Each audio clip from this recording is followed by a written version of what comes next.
Что от нас требуют партнеры? Было заявлено о возможности предоставить Беларуси 940 миллионов долларов так называемого быстрого финансирования. Как решается этот вопрос? При этом хочу заявить, что мы ни под кого плясать не будем. Там уже появляются требования. Вы, мол, в борьбе с коронавирусом в Беларуси делайте как в Италии. Слушайте, я не хочу, чтобы, не дай бог, повторилась ситуация в Беларуси, как в Италии. У нас своя страна, своя ситуация. Уже Всемирный банк готов нас профинансировать в 10 раз больше, чем предлагал, за то, что мы эффективно боремся с этой болезнью. Даже опыт запросил у Минздрава. А МВФ продолжает требовать от нас: вы давайте изоляцию, давайте карантин, давайте комендантский час. Слушайте, что за глупость? 21 août, Alexandre Loukachenko accuse les États-Unis de diriger les manifestants qui s'opposent à sa réélection. C'est dans ce contexte toujours très tendu que le secrétaire d'État adjoint américain Stephen Biegun se rend aujourd'hui en Lituanie, puis en Russie pour discuter de la situation en Biélorussie. Il doit aussi s'entretenir avec Svetlana Tikhanovskaya, figure de l'opposition bélarusse aujourd'hui réfugiée en Lituanie.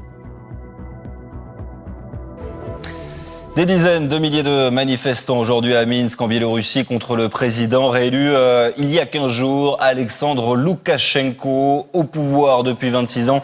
C'est la première fois que le chef d'État fait face à une telle contestation dans son pays. Il a d'ailleurs promis de régler le problème. L'armée est actuellement en état d'alerte. Des mobilisations qui ne faiblissent pas depuis sa réélection. Les soutiens du président se mobilisent également. Les derniers détails avec David Louis. Ils sont des milliers dans les rues depuis 2 semaines dans le pays. Des mobilisations contre le gouvernement. À Minsk, des manifestants protestent contre la réélection d'un président qu'ils estiment illégitime. Des manifestations également en soutien au pouvoir. De son côté, le président Loukachenko a ordonné à son ministre de la Défense de prendre des mesures plus strictes pour défendre l'intégrité territoriale du pays. Je charge le commandement opérationnel en charge des frontières occidentales de surveiller de la manière la plus stricte les mouvements de toutes les unités militaires des pays voisins membres de l'OTAN. Je charge le Comité national des frontières de renforcer la sécurité sur tout le périmètre des frontières de l'État. Contrôler chaque personne qui vient ici à des fins illégales. Pas un seul combattant, pas un seul provocateur, pas une seule cartouche ne doit pénétrer sur notre territoire.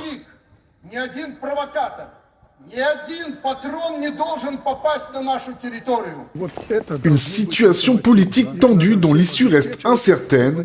Lundi, le secrétaire d'État américain adjoint Stephen Biegun se rendra en Lituanie, pays où la principale candidate de l'opposition, Svetlana Tikhanovskaya, s'est réfugiée depuis maintenant plus de 10 jours. Et une chaîne humaine symbolisant le soutien des États voisins à la Biélorussie a commencé à se former à la frontière du pays. Elle doit parcourir 34 km pour relier la capitale lituanienne Vilnius, pour rejoindre les portes de la Biélorussie. Au total, quelques 50 000 participants sont attendus à l'événement. D'autres chaînes humaines sont prévues dans la capitale estonienne, à Tallinn ou encore à Prague en République tchèque. À Paris également, une chaîne humaine a été organisée dans les jardins du Trocadéro, comme vous pouvez le voir sur ces images.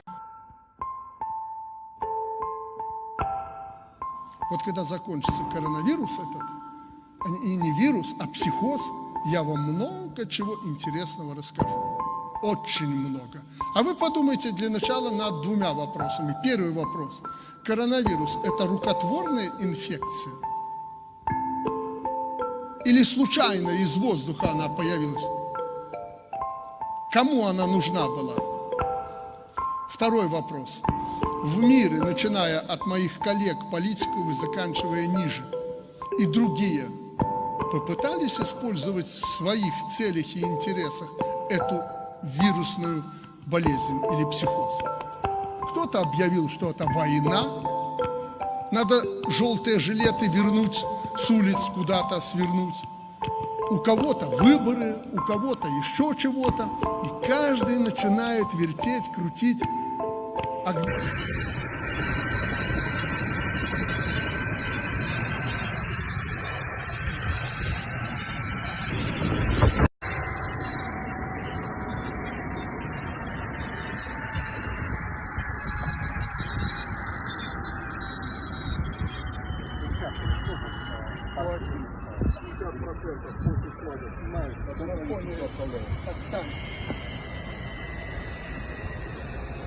Там никого не останут, да?